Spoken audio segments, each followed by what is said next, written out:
ética e da moralidade no cotidiano da escola. Nós vamos continuar para entender a construção da ética e da moralidade no cotidiano da escola com uma leitura piagetiana, por entender que Piaget é um autor que faz parte da base epistemológica da psicopedagogia e também por ser um autor muito importante no estudo da moralidade do sujeito. Então, a leitura piagetiana deve ainda se fazer presente nesse estudo de como construir a ética e a moralidade. Muito bem, então, quando a gente entende o que é anomia, o que é heteronomia, o que é autonomia moral, isso nos dá subsídios para conhecer melhor o nosso aluno e saber em que processo ele se encontra e poder até planejar de que maneira nós podemos mudar a situação dele na escola, colaborar para melhorar o comportamento na sala de aula e também dentro da família. Com essa perspectiva da aula de hoje, nós queremos pensar em possibilidades dentro da escola nesse processo de construção. Quer dizer, vai muito além de identificar o problema. A escola é um espaço de múltiplas aprendizagens. Então, além do conteúdo escolar, do conteúdo acadêmico, a criança aprende valores e a didática e a psicologia tem um termo muito interessante que é o currículo oculto. O que é isso? Tudo aquilo que o aluno aprende, mas que não está impresso num currículo formal. Quer dizer, não está escrito no planejamento do professor, em nenhum documento da escola, que o professor gosta ou não gosta que o aluno se comporte de maneira X. Mas através da relação que esse professor estabelece com a turma, o aluno aprende a identificar qual o professor que é mais tolerante, qual o professor que não vai tolerar um atraso na entrega de um trabalho, o que o diretor pensa a respeito de uma festividade que eles estão querendo organizar. Quer dizer, o aluno aprende a ler, através das relações, os possíveis comportamentos. E isso é o currículo oculto, aquilo que se aprende no cotidiano sem ter a intenção de aprender ou sem ter a intenção de ensinar. Dessa forma também, os valores morais, os comportamentos morais podem também ser aprendidos dessa maneira. Mas entendo que a psicopedagogia nos dá subsídios para organizar um trabalho planejado, adequado, com metas que podem e devem ser alcançadas no espaço escolar.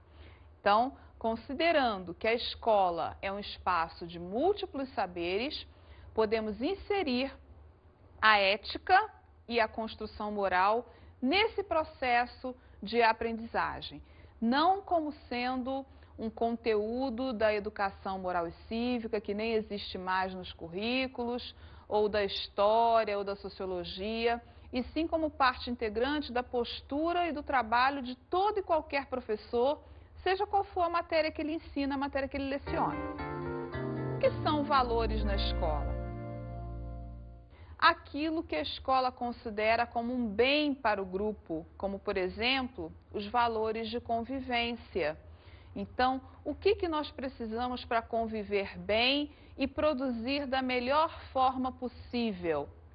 O respeito, por exemplo, o respeito ao outro, a cooperação, a solidariedade. E a gente não pode deixar de assinalar que a escola faz ensaios da vida futura.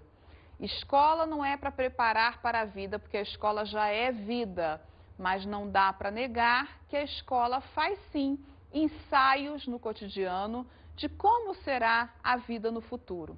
Então, quando nós propomos que os nossos alunos, por exemplo, trabalhem em grupo, o que nós estamos querendo, senão que quando ele for adulto, que ele aprenda também, que ele saiba trabalhar em equipe. E é uma das coisas mais difíceis que a gente encontra, uma das situações mais difíceis para muitas empresas. Nós temos várias pessoas trabalhando individualmente, mas que não conseguem sempre integrar um trabalho em favor de um projeto. E isso é um exemplo de um trabalho que pode envolver a ética e a moralidade dentro do contexto. Como é que cada aluno se posiciona nesse trabalho de grupo? Ele se exime de qualquer responsabilidade, ele prefere arcar com as despesas de todo o material que vai ser usado, mas não colaborar em nada que seja intelectual, ou ele pede que o grupo coloque o seu nome no trabalho sem ele ter feito nada, ou ainda ele é consciente das suas responsabilidades e cumpre o seu papel.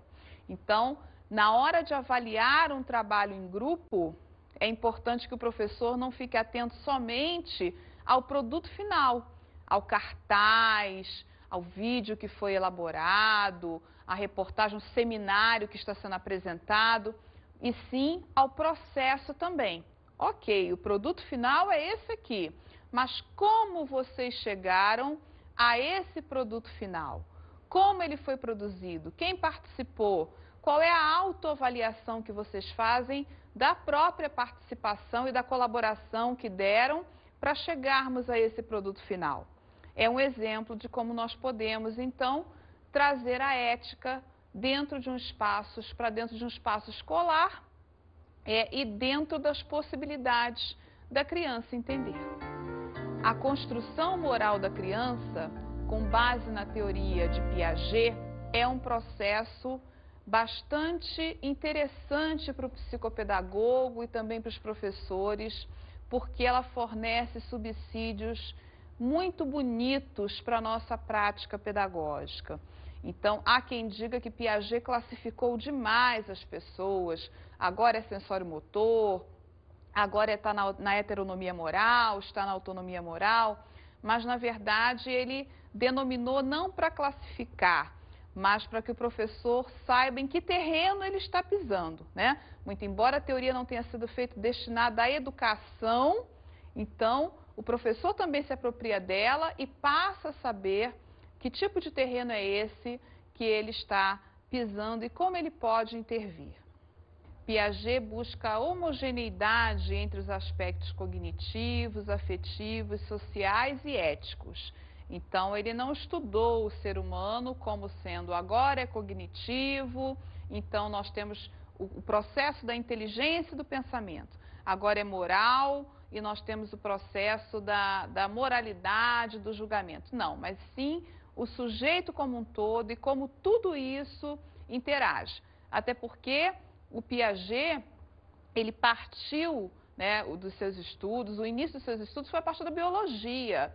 E ele acredita que quem sustenta todo esse desenvolvimento, tanto o cognitivo quanto o moral, também é o substrato biológico. Ou seja, sem a maturação do corpo, sem o biológico amadurecer, nada disso acontece. E tudo vai acontecer ao seu tempo. Por exemplo, uma criança não pode ter autonomia moral aos 4 anos de idade. Ela vai precisar passar necessariamente pelo processo da heteronomia moral para alcançar, então, a autonomia moral. A moral significa aceitar um sistema de regras que foi combinado por um determinado grupo. E o Piaget ressalta que a disciplina, o princípio da moralidade, a ética está no respeito que o sujeito tem por essas regras. Quer dizer, aquele que obedece para não ser punido, com medo da punição, ele não tem um desenvolvimento moral adequado. O respeito pela regra é que vai definir se o sujeito é moralmente saudável ou não. Seria, então, seguir a moralidade, seguir a regra pela compreensão da sua importância e não pelo medo da punição. E como nós já vimos, a punição ou sanção expiatória são sinônimos, levam o sujeito à heteronomia e não à autonomia. Existem estágios de desenvolvimento moral com relação ao comportamento moral. Nós estudamos 3 grandes estágios: anomia, heteronomia e autonomia. Agora nós vamos falar sobre o desenvolvimento moral no que diz respeito ao comportamento social da criança. E o primeiro estágio é o egocêntrico, que acontece por volta dos 4 até os 7 anos. O que é isso? O que é o estágio egocêntrico? Nessa fase, a criança pensa ser de fato o centro do universo. Isso nada tem a ver com egoísmo. Por exemplo, todo mundo deve se lembrar que quando era pequeno, estava numa condução, num ônibus ou mesmo passeando de carro pelas ruas da cidade, olhava para a Lua e pensava que a Lua estava seguindo o carro onde estava, certo? Então, a Lua existe porque ele existe, a Lua está vindo atrás dele. Ou ainda, fez sol porque ele programou um passeio com a família, por isso parou de chover. Todo o universo gira em torno do sujeito. E nessa fase, a criança rejeita bastante o ponto de vista do outro. Ela é muito fixa, muito determinada nos seus pensamentos, nas suas concepções.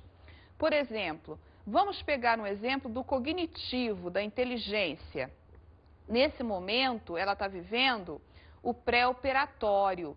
E no pré-operatório, a criança tem uma inteligência simbólica, e se o professor apresenta, por exemplo, duas palavras, ele ainda não é alfabetizado, trem e borboleta, e pergunta para ele, onde você acha que está escrito trem e onde você acha que está escrito borboleta?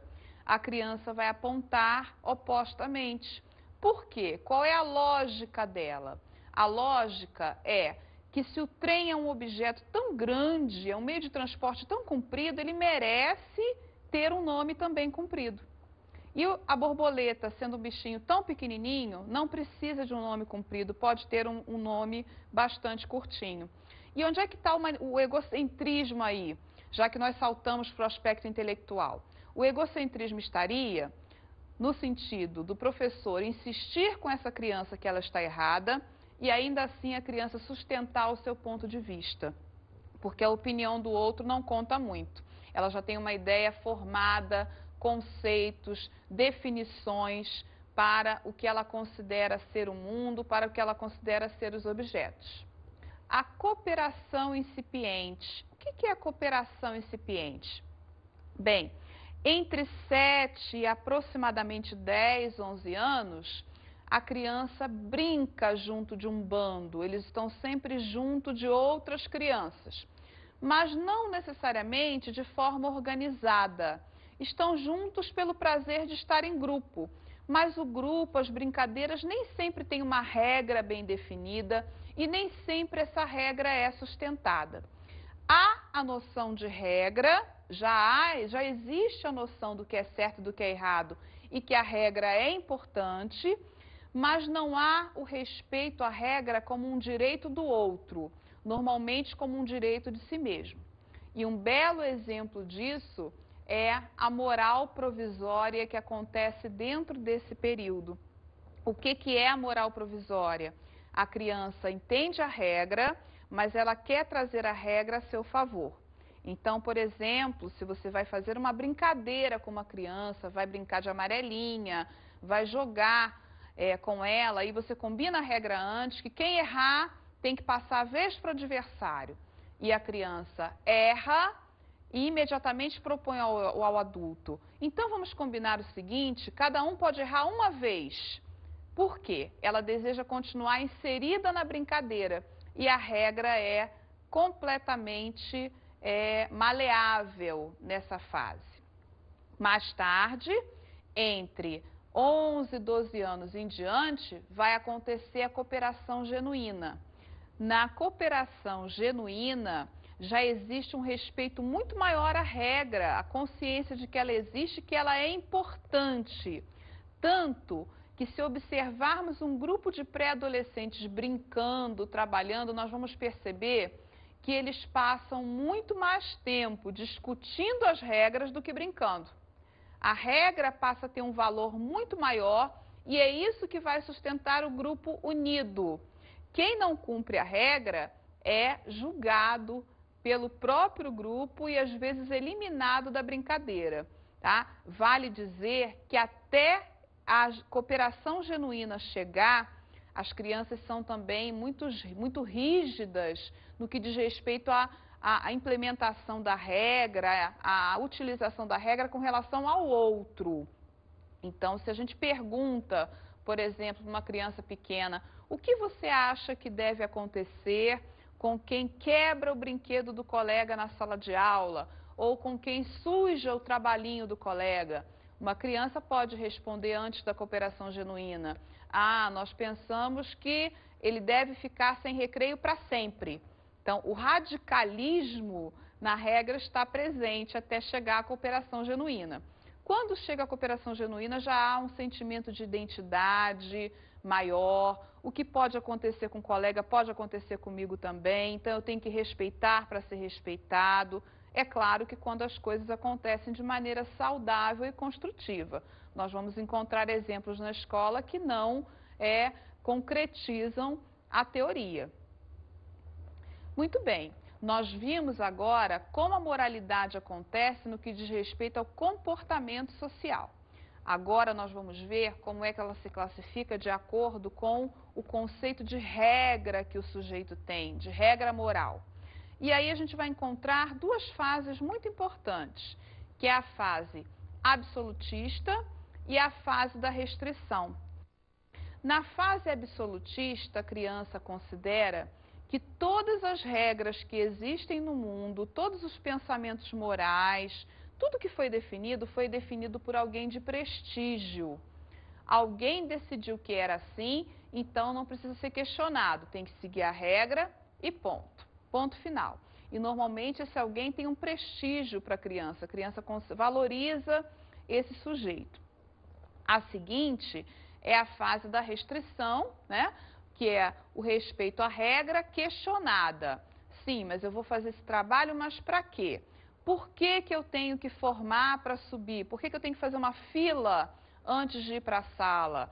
Por que que eu não posso usar um tênis de outra cor? Então, a fase do questionamento e da recepção da regra, sim, até da obediência, mas a partir de um questionamento e de uma relativização desse processo.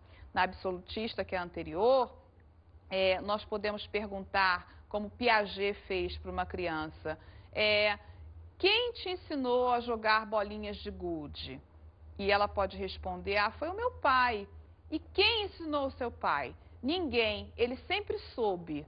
Então, o pai é dono e senhor da razão, da verdade, e esse pai é que vai determinar as regras do mundo. E ele não vai questionar, tá? Ele só vai começar a perceber e a entrar na fase da restrição quando ele tiver condições de perceber o pai e a mãe como pessoas normais, que erram, que acertam, que às vezes discordam, que também às vezes infringem regras pequenas, mas acontece.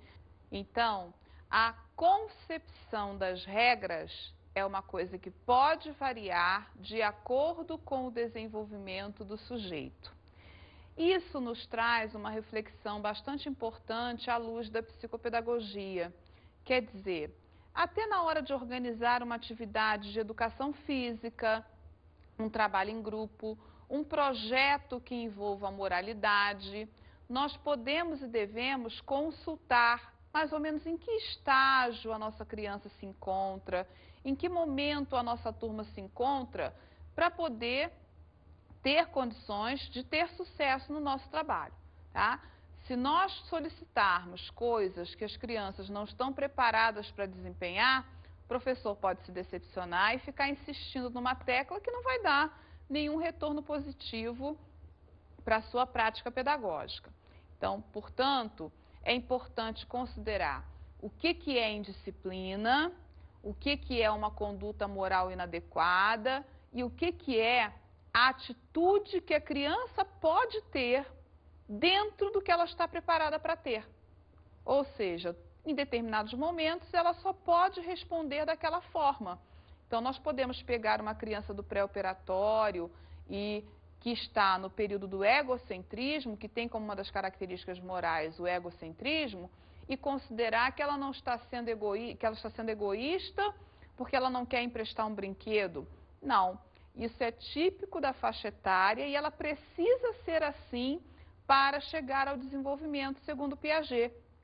Para Piaget, nós precisamos passar por todos esses estágios para chegar a ser um adulto, né, com uma moralidade saudável, com uma cognição saudável, e nada pode ser pulado, tudo tem que ser vivido. Então, cobranças éticas muito cedo não adianta, não produz nenhum tipo de comportamento sólido no que diz respeito à ética e às relações que ele vai ter com as pessoas no futuro. As regras controlam as relações pessoais. E isso é muito importante definir na escola, porque o comportamento de um sujeito modela o comportamento de outro. Então, eu preciso, para conviver no trabalho, para conviver na escola, na sociedade de um modo geral, de regras. O que seria do trânsito, por exemplo, se as pessoas resolvessem andar em qualquer lado da rua, no lado que fosse mais conveniente?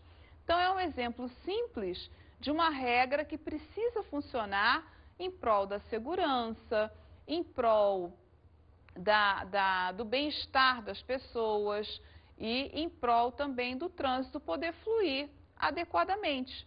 Dentro de uma escola, a mesma coisa. Se todas as turmas resolverem fazer um recreio, cada qual no seu horário, vai ser muito difícil de organizar e de todos poderem usufruir de um bem-estar. Portanto, o entendimento de que as regras vão favorecer a convivência social, que é um benefício fazer uso delas e não uma forma de punição, uma forma de cercear a criatividade de ninguém, nós vamos entender, né, como um processo saudável que pode ser implantado no nosso projeto pedagógico. É importante também ressaltar que o excesso de regras pode levar ao comportamento contrário. A criança pode rejeitar o excesso de regras e começar a infringir. O Freud tem uma concepção bastante interessante e oposta ao Piaget no que diz respeito à construção da regra. Enquanto Piaget coloca que a regra é feita para ser seguida, o Freud diz que a regra é feita para ser transgredida. Bem, embora a gente não considere na escola que nenhuma regra deva ser transgredida, vale a pena pensar sobre o que o Freud fala a respeito, porque em alguns momentos o adolescente vai contestar a palavra do adulto, ele vai querer ultrapassar os limites. Isso faz parte da adolescência e é um processo que ele precisa passar por ele para se constituir adulto, esse enfrentamento. Então, o que o Yves Delatelle, por exemplo, propõe para que a gente chegue a um consenso, considerando essa característica no adolescente? Já que o objetivo é transgredir, não é transgredir por quantidade, e sim pelo fato de transgredir. Por exemplo, uma criança está brincando e a mãe chama para estudar. E a criança pede, deixa eu brincar mais meia hora, eu já vou estudar. O objetivo pode ser a simples transgressão e não a quantidade de minutos que ela vai ficar brincando. Portanto, eu posso, no lugar de dar 30 minutos, dar 5. Parece, né, na concepção dela que ela venceu, que ela conseguiu transgredir, mas eu também tenho controle da situação porque ela vai vir para estudar, vai vir fazer o que é necessário. E houve ali a presença da regra.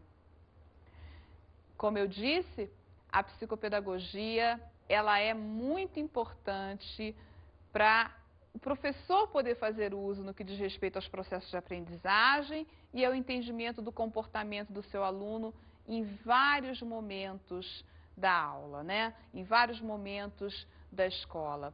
O realismo moral é algo que vai chegar com o tempo, que a criança vai aprender a identificar como uma regra de conduta, como um processo que tem que ocorrer nas relações sociais.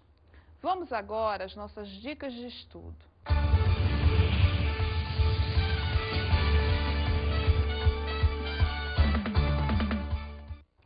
A dica de hoje é que vocês procurem fazer um levantamento na escola onde vocês trabalham dos principais conflitos éticos que vocês vivem hoje no espaço escolar. O que a sua escola apresenta em termos de problemas de relacionamento social, ou de respeito à regra, ou de conflitos éticos mesmo? São vários, pode ser o roubo, pode ser o uso de drogas, pode ser agressão física, a gravidez na adolescência, pode ser a indisciplina na sala de aula e a desonestidade de um modo geral, enfim, nós temos vários aí para escolher. Já estudamos na aula passada, foi a dica da aula passada, o julgamento moral da criança e o juízo moral da criança, ambos de Piaget. Com base nessas teorias, com base no que nós estudamos na aula passada e na aula de hoje, vamos procurar criar um plano de trabalho, um projeto conjunto para procurar resolver essa questão, considerando que nesse projeto a família também precisa ser envolvida. Não adianta trabalhar a ética e a moralidade no contexto escolar e a família ficar de fora, muitas vezes reforçando um aspecto negativo. Se for impossível contar com a família, porque nem sempre a gente consegue tocar esse grupo, então vamos fazer com que o aluno respeite as regras naquele espaço. Naquele espaço foi definido que é desse jeito, que precisa ser desse jeito para o bom funcionamento de tudo e de todos.